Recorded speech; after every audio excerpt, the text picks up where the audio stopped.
many Americans doubt the moon landings ever happened at all. Indeed, rationalists will shudder at the figures. A 1994 Washington Post poll, for example, found 9% of respondents thought that the astronauts may not have gone to the moon. An additional 5% were not sure. Likewise, 6% of those surveyed in a 1999 Gallup poll suspected that the moon landings were not real, along with 5% who did not hold any opinion. A 1995 survey by Time and CNN made similar findings. The claim that the moon landings were faked appears to have first emerged after Watergate, at a time when public trust in officials was at a historic low. One of the earliest proponents seems to have been former U.S. Navy officer Bill Casing, who self-published a 1976 book called We Never Went to the Moon, America's $30 Billion Swindle. Casing asserted that the odds of a successful moon landing were 0.0017%. Supposedly, Stanley Kubrick, the director of 2001: A Space Odyssey, filmed in a Hollywood studio, and somewhat enticingly, Arthur C. Clarke wrote the script. In fact, a host of commenters have advanced moon landing conspiracy theories over the years. They include professional writers, journalists, filmmakers, politicians, radio hosts, a CEO, and even a nuclear engineer. The theories vary. For example, some claim the landings were real and only the footage was faked. According to the conspiracy theorists, one of the main motives was winning the space race. Indeed, NASA photos have been the basis for many faked moon landing theories. In 2015, Kip Teague, an information technology director based in Lynchburg, Virginia, released a cache of 8,400 high-resolution NASA photos, including shots taken by the astronauts with chest-mounted Hasselblad cameras. The photos were published on the image-sharing website Flickr to complement the Project Apollo archive, an online photographic archive started by Teague in 1999. Around 2004, Johnson Space Center began rescanning the original Apollo Hasselblad camera film magazines, he told the Planetary Society, a non-profit organization dedicated to science education. In 2015, I began obtaining TIFF, that's uncompressed high-resolution, versions of new scans on DVD. These images were processed for inclusion on Project Apollo Archive, including adjusting color and brightness levels, and reducing the images in size to about 1,000 dpi, dots per inch, for the high-resolution versions. After receiving multiple queries about the images, which perhaps pertain to conspiracy theories, Teague re-released the entire archive on Flickr in an unedited and unprocessed state. The collection includes blurry and poorly composed shots, along with visually impressive renditions of lunar landscapes. At times, the archive has a kitsch quality. It looks not unlike an album of family snaps. Specifically, the collection includes images from all Apollo moon missions, not just the iconic Apollo 11 landing. Each exploration carried new technology and unique mission directives, suggesting a growing familiarity with the lunar landscape. With Apollo 12, for example, the astronauts managed to land their craft at a very precise point near an abandoned lunar probe.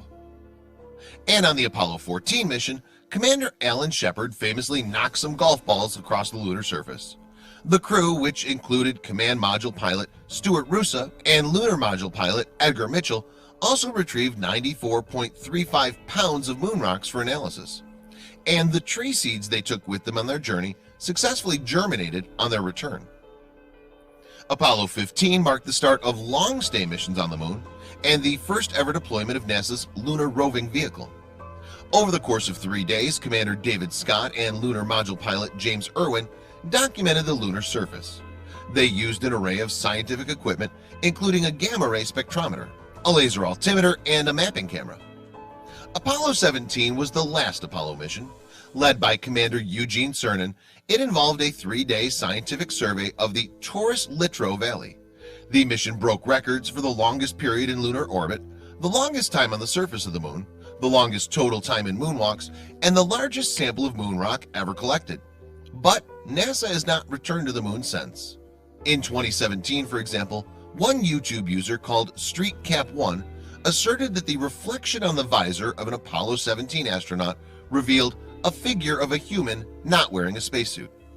"You can see it looks like a man," wrote StreetCap1, suggesting the figure was some sort of stagehand. Back in the early 70s, long hair, wearing some sort of waist-type thing. In 2001, the Fox network aired a program called Conspiracy Theory, Did we land on the moon? The network special was said to have been sympathetic toward the moon landing conspiracy theories, and in its aftermath, skepticism towards the moon landings climbed to 20% among a sample pulled by the network. Thanks to the news, the theories of fake moon landings have stood the test of time, and they'll probably outlive us all. Please welcome to the stage, Mr. Buzz Aldrin.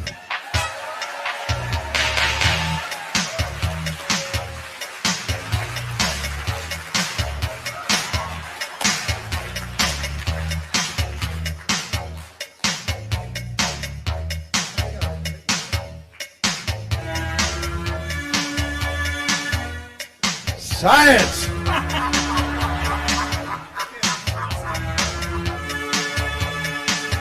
Science!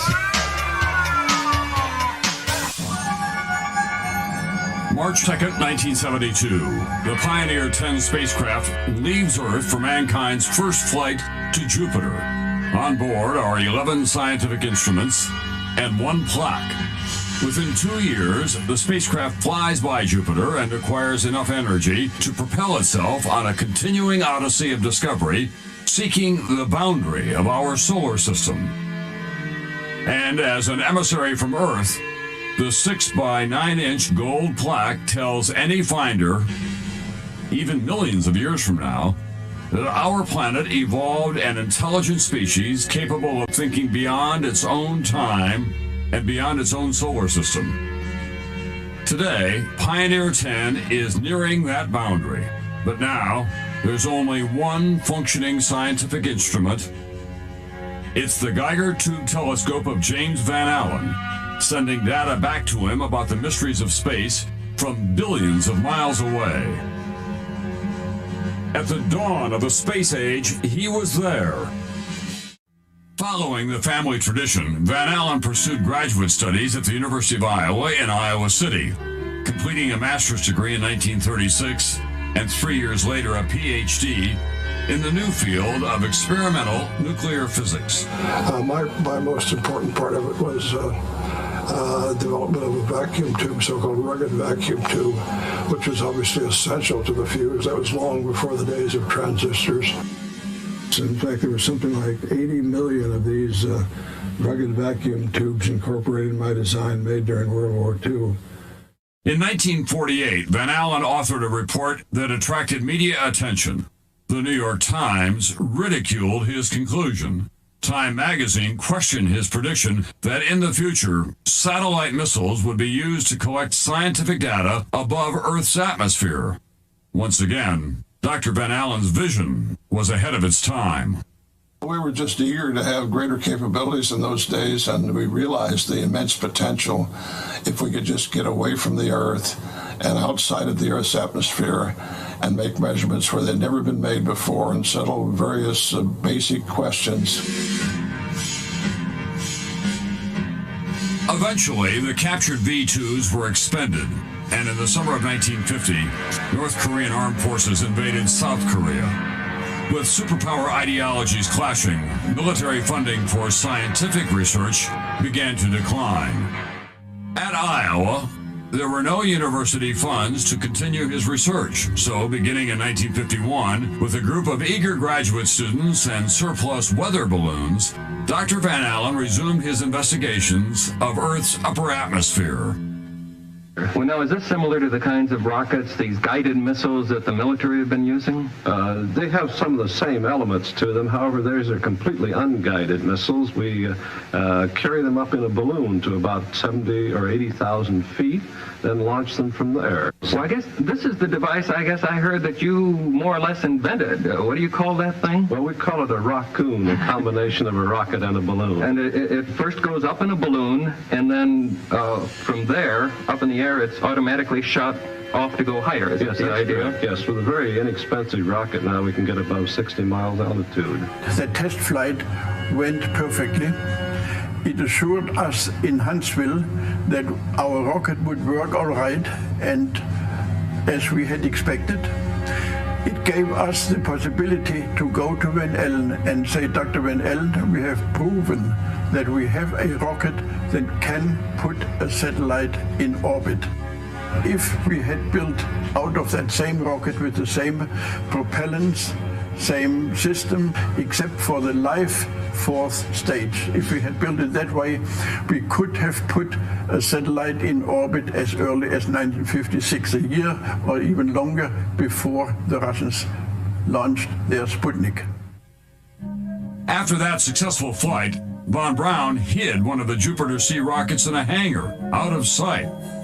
But it was not out of mind. We called it the missile number 29.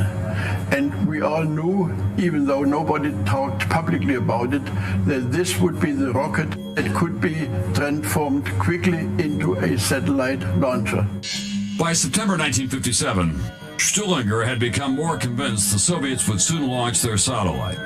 He repeatedly urged ABMA's commander, John Medeiros, to seek approval from Washington to launch a U.S. satellite with their Jupiter-C rocket. You know, he said to me, you know for yourself how difficult it is to build a satellite and to launch it. You should not assume that the Russians can do it. Relax, he said to me, go back to your laboratory and do your work there, and don't worry. He said, if I should learn anything about activities in Russia about the satellite, I will immediately crank up our activities and we will still be first. Less than 1 week after my talk to Medeiros, Sputnik was in orbit. Von Braun asked me then, well, I think Medeiros owes you an apology. Did he talk to you since that? And I said, yes, he did. But all what he said was, those damn bastards. We have encountered a very great increase in radiation intensity, which is vastly beyond what could be due to cosmic rays alone. We call it geomagnetically trapped radiation. And I gave an explanation of what my interpretation at a press conference following the scientific session. And one of the reporters stood up and he was trying to visualize what I was saying. And he said, you mean it encircles the Earth like a belt? I said, yes, that's great. That's what it is. It's like a belt around the Earth. In late 1958 and early 1959, Van Allen flew instruments on Pioneers 3 and 4. Both were unsuccessful attempts to hit the moon, but their flights provided the Iowa group with essential confirming data. Pioneer 3 documented the existence of a second radiation belt, and Pioneer 4 became the first U.S. spacecraft to orbit the sun. We participated in NASA flights as soon as NASA got under operation. Of course, we were in the business before NASA existed, so we were in a position to sort of welcome them to the space research field.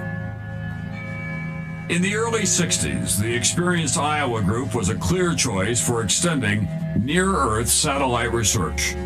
They built a variety of instruments and satellites for the newly created NASA with obscure names like IMPs, OGOs, and engines.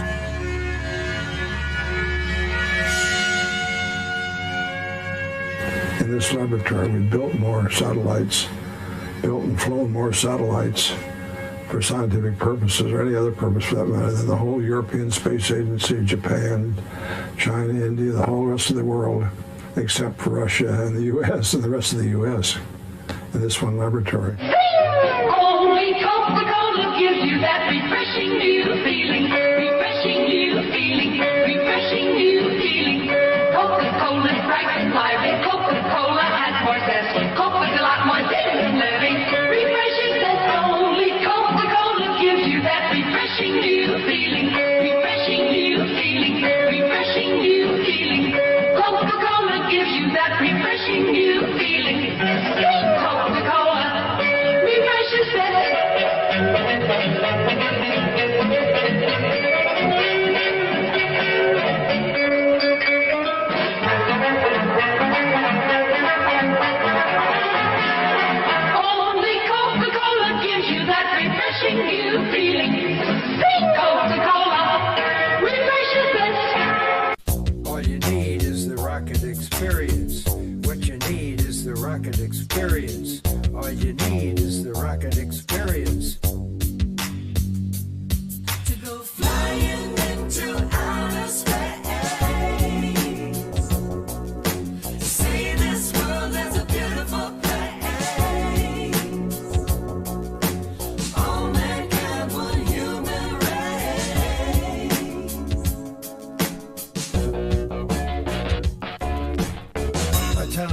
sorry about my time on the moon now. The sky was black even though the sun shined on.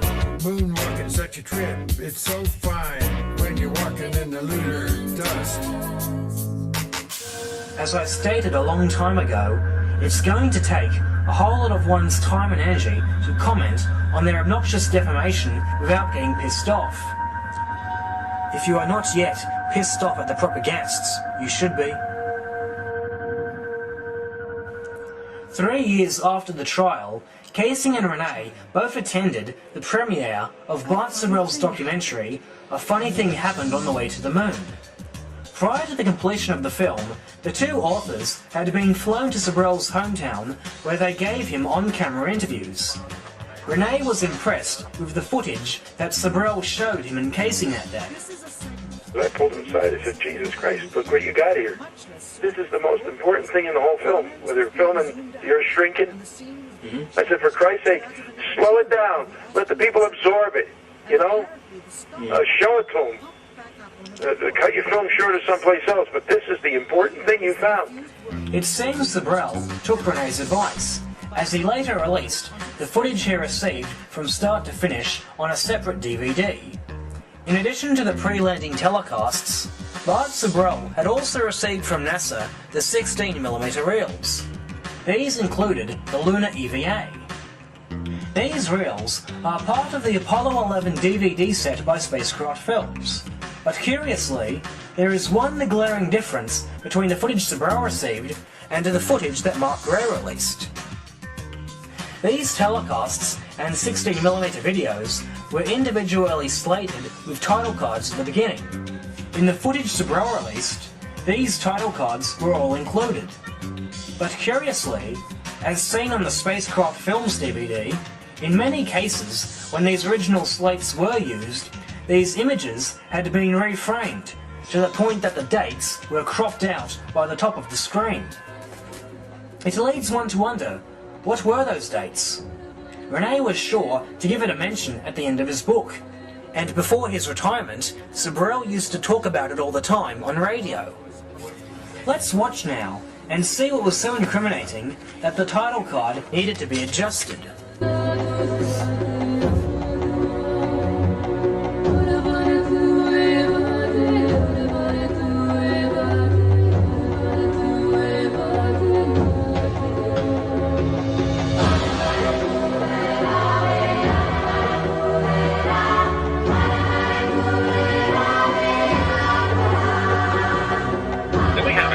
Walking on the moon with the original slate in front of it. The slate has the date on it. It's dated 5 days before they left. So we have a shot of them walking on the moon dated 5 days before they left by NASA. It's like, well, could they have gotten the date wrong? Gee, I think NASA knows what day of the week it is and what time of day it is. They kind of, put it on everything. Yeah. Well, think they'd make a mistake like that.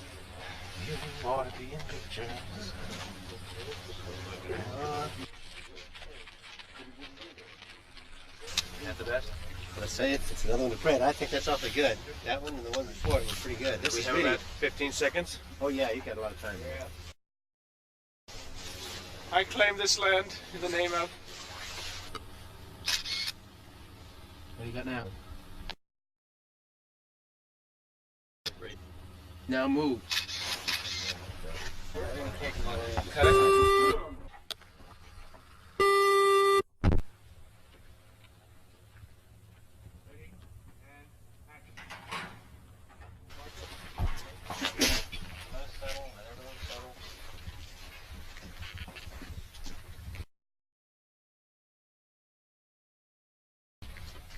Ready?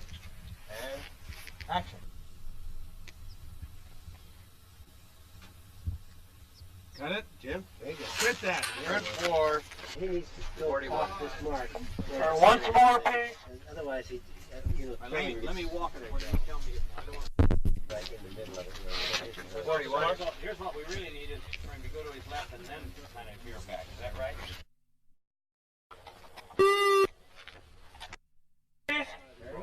No lights on the car. No lights. Headlight.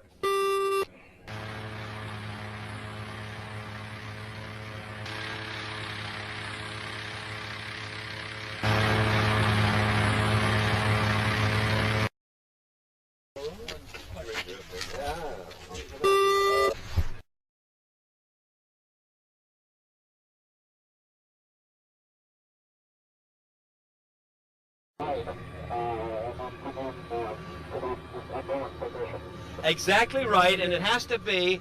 We have to be high enough so that we've got you against blue sky and not against Earth as you're coming in. You're coming in a descending approach as you get in. Over.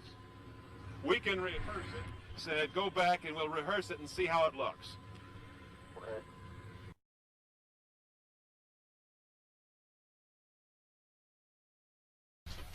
Ready? And action. Head swing.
Heads laid on the mic.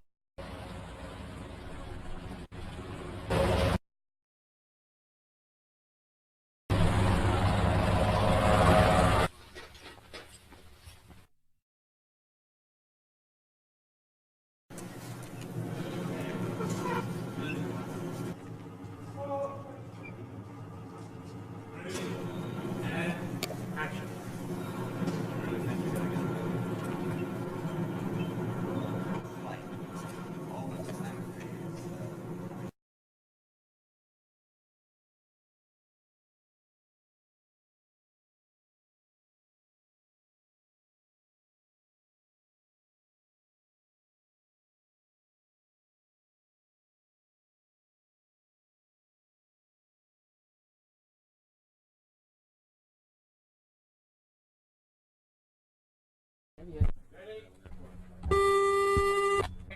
And action.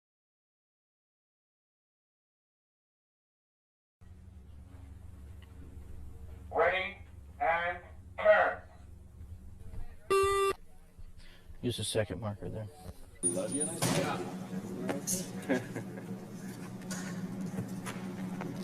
this is a hell of a time not to. That's right. We're in a little deep now, Right. fella, let me tell you. We're rolling. Stand by, we go. Marker? Right now, Jim, that was better. Forget it. Wait a minute. That's very deep. Okay. Let's get there.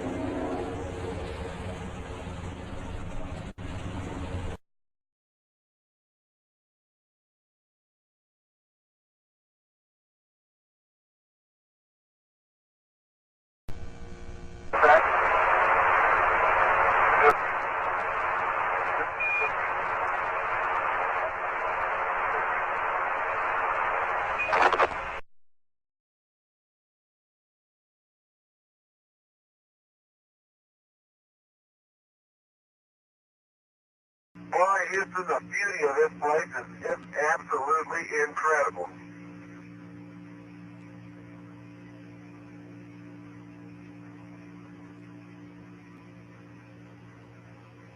There's another spectacular view. The pilot who missed the crater. Watch out. Watch out, John. And action. Let's say it's another one to print. I think that's awfully good.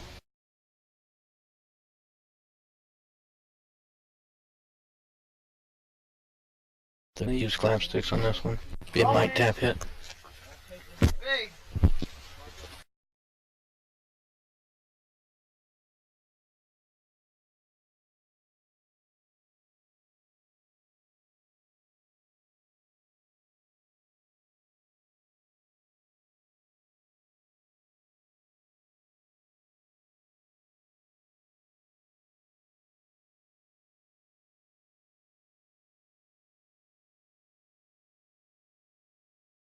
action.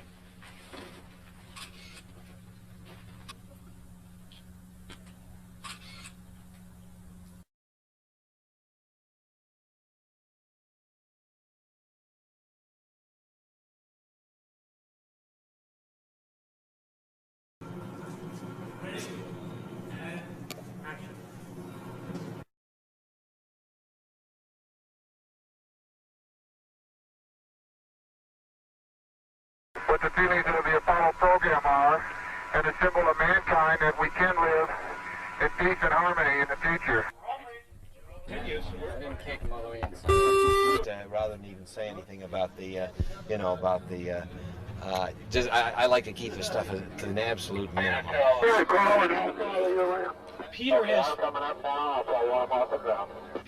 Head light.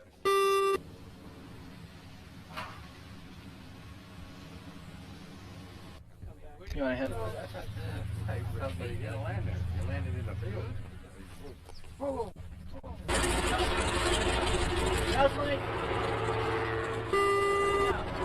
Okay, you can... This will be the biplane coming overhead about 300 feet.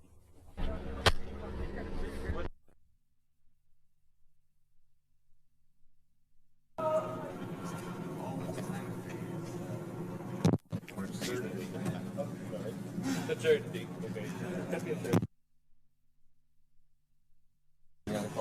Tail sight coming up right now. Right now. Again, that was better. Our rehearsal, guys. This is just rehearsal. Ready? And action.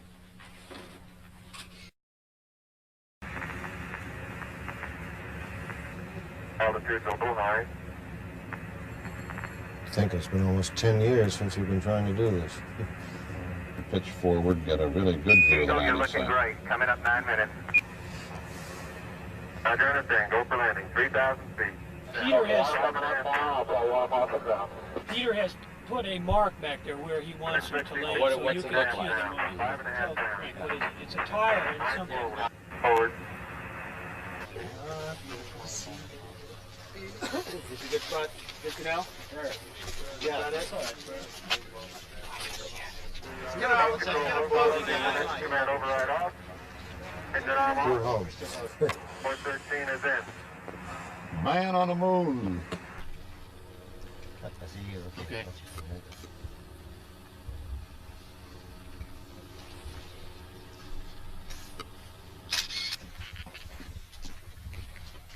Ready? And action.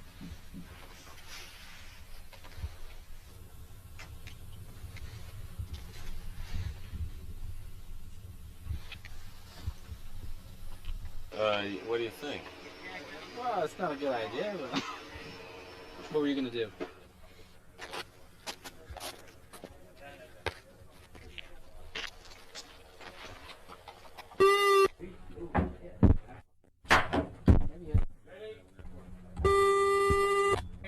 And action.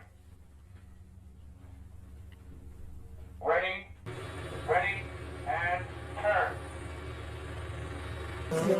Right now. Again, that was better. Forget it. I don't think there's voices in there because it's confusing. You know what I'm saying? This is this shot, right? Only then, what are you going to move around another master before you get in closer? Oh no, this is this sequence right here. Yes. So two shot of you that picks it up from there, and then moving into a four shot that comes back from there. It's as the scene progresses, we're going around the stage. Yeah. Because I don't think you can divorce this conversation from that. We just came from my solid minutes of this. Very important is to have you reacting the way we would react to seeing this.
Armstrong said, "That's one small step for man and one giant leap for mankind," the footprint that he made could have easily been made in Area 51.